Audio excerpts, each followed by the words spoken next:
Hello दोस्तों, free online पढ़ाई में आपका स्वागत है। आज हम करने वाले हैं वर्कशीट हिंदी कक्षा छठवीं माह फरवरी की वर्कशीट 2021। तो चलिए इसका सलूशन देखते हैं। इसमें आपसे कौन कौन से क्वेश्चन पूछे गए थे उन सभी का आंसर देखते हैं। अगर आप चैनल पर नए हैं तो चैनल को सब्सक्राइब कीजिए।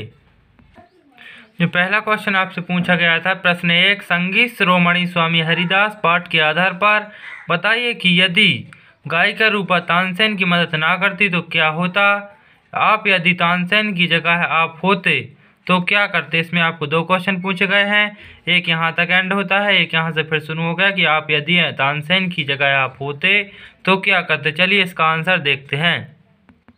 तो इसका आंसर आपको इस प्रकार दिया गया है कि तानसेन की मदद रूपा द्वारा ना किए जाने पर वह दीपक राग नहीं गाता तो नवरत्नों में से उसे अपमानित करके निकाला जा सकता था। यदि रूपा मदद नहीं करती और राजहट के चलते तानसेन दीपक राग गाते तो उस राग की सिद्धि पर तानसेन के शहीद में अग्नि जल उठती और उनके प्राणों पर संकट आ पड़ता। इस प्रकार आपका आंसर हो जाएगा। फिर यदि दूसरा जो क्वेश्चन आपसे पूछा गया था कि अगर आप तानसेन की जगह होते तो क्या करते, तो तानसेन के स्थान पर हम होते तो हम भी यही करते जो तानसेन ने किया। इस प्रकार आपका आंसर हो जाएगा। सेकंड क्वेश्चन है आपका दूसरा नंबर का कि इसका पहला देखते हैं कि पाठ पद और दोहे में लोक लाज को छोड़कर संतों के पास बैठने के विषय में कहा गया है। उन पंक्तियों को खोजकर लिखिए। तो आपकी जो किताब है उसमें पद और दोहे नामक एक पाठ दिया गया है। उन पंक्तियों को इनमें खोजकर लिखना है। तो चलिए इन पंक्तियों को लिखते हैं। ये हो जाएगा आपका पहला का आंसर कि छाड़ी दई कुल की कानी कहाँ करे कोई, संतन डिग बैठी बैठी लोक लाज खोई। अब चलिए दूसरा देखते हैं जो आपसे दूसरा पूछा गया है। दूसरा नंबर का है पाठ पद और दोहे में संगत के विषय में कहा गया है। उन पंक्तियों को खोजकर लिखिए। तो चलिए इसका भी आंसर देख लेते हैं। इसका आंसर है जो रहीम उत्तम प्रकृति का करी सकत कुमंग, चंदन विष व्याप्त नहीं लिपटे रहत भुजंग। इस प्रकार ये आपका ये पंक्ति हो जाएगी। यही आंसर है। अब आपसे जो तीसरे नंबर पर पूछा गया था कि पाठ पद और दोहे में दूसरों की पीड़ा को प्रदर्शित करने वाली पंक्तियाँ लिखिए।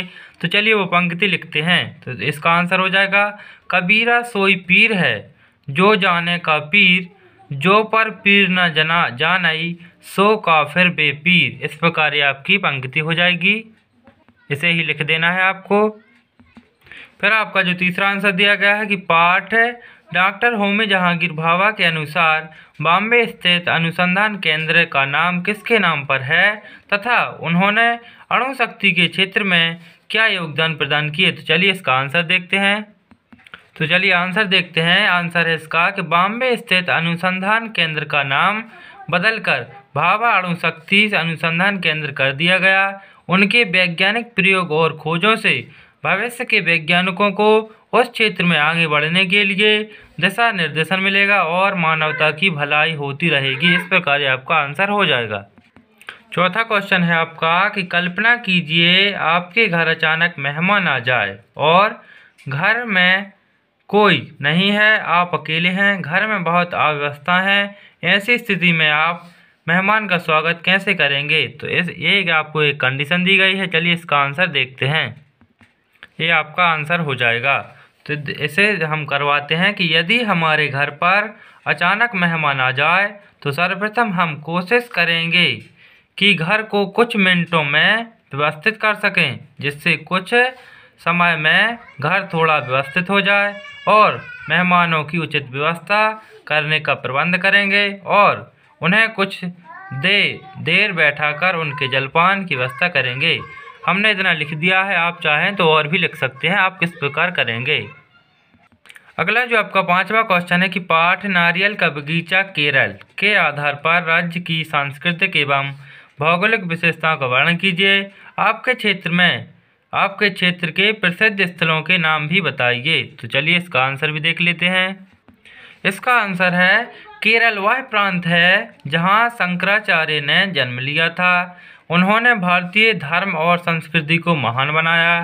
केरल समुद्री किनारे से घिरा है झीलों, नदियों और नहरों की संख्या बहुत अधिक है।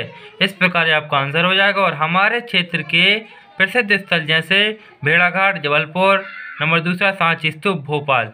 आप आपके क्षेत्र के प्रसिद्ध स्थल जो भी हैं आप वही लिखेंगे। हमारे क्षेत्र के प्रसिद्ध स्थल यही हैं तो हमने यही लिखे हैं। अगला क्वेश्चन 6वां प्रश्न दिया गया है कि दस्तक पाठ के अनुसार शीला के व्यवहार में क्या परिवर्तन हुए। आप शीला की जगह होते तो क्या करते। इसका भी आंसर देखते हैं। चलिए इसका आंसर देखते हैं कि इसका आंसर है सोनू छत से गिर पड़ा, मूर्छित हो गया। जिस किसी ने भी यह समाचार सुना नहीं, सहायता के लिए दौड़ पड़ा। शीला पुत्र को अस्पताल से मूर्छित दशा में देखकर मूर्छित हो गई। एकत्रित हुए समाज के लोग किसी भी तरह की सहायता, चाहे वह धन की हो या कल की, तैयार थे। इतने सहयोगियों को देखकर शीला के व्यवहार में परिवर्तन आया।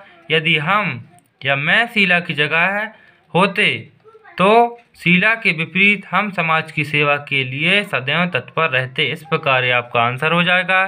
आप क्वेश्चन थोड़ा लंबा है, आंसर बड़ा है, वीडियो को पॉज करके आप आंसर लिख लीजिए। आपका जो अगला क्वेश्चन है, आपके या आपके परिवार में किसी ऐसी घटना का वर्णन कीजिए जिसमें भलाई का फल भलाई मिला है का अनुभव हुआ हो। तो आपको इसमें एक ऐसी घटना लिखनी है जो आपके परिवार में हुई हो और जिसमें आपको भलाई का फल भलाई ही मिला हो। मतलब ऐसा कि यदि आपने किसी का कुछ भला किया है तो उसके बदले में भी आपको भला मतलब फ़ायदा ही हुआ हो। ऐसी एक घटना का वर्णन करना है। तो चलिए मेरे परिवार में जो हुई है मैंने तो लिख दी है। ये आप अपने मन से भी कर सकते हैं। मैंने जो लिखा है मैं आपको बता रहा हूँ कि हमारे घर के समीप एक विद्यालय था और उसी विद्यालय के पास एक दूसरा विद्यालय था। दूसरा विद्यालय भी पहले विद्यालय के बच्चों की पढ़ने में बहुत अच्छी रुचि थी। इसके विपरीत उन्होंने दूसरे विद्यालयों की बच्चों की पढ़ने में रुचि बिल्कुल नहीं थी। तो जब पहले विद्यालयों के बच्चों के खेलने का समय होता था, जब वहाँ के छात्र उस विद्यालय के जहाँ के बच्चों में पढ़ने के लिए रुचि कम थी में जाकर पढ़ाने लगे। जैसे उसी विद्यालय के बच्चों में पढ़ने का शौक़ हो गया और दोनों विद्यालयों के सभी छात्र अच्छे से पढ़ने लगे। इससे उन विद्यालयों के बच्चों के अच्छे मार्क्स अंक आए, क्योंकि जब उन विद्यार्थियों को पढ़ाते थे तो उनका भी रिवीजन होता था। इस प्रकार उन्हें भलाई का फल भलाई ही मिला, क्योंकि उन्होंने जब दूसरे विद्यालय के छात्रों को पढ़ाया तो उनकी पढ़ने में रुचि हो गई और उनका भी जो स्कूल में पढ़ाया उनमें मतलब रिवीजन होने लगा। तो इस प्रकार वो अच्छे मार्क्स लाए। इस प्रकार ये आपका ये आंसर हो जाएगा। वीडियो अच्छा लगा हो तो वीडियो को लाइक कीजिए।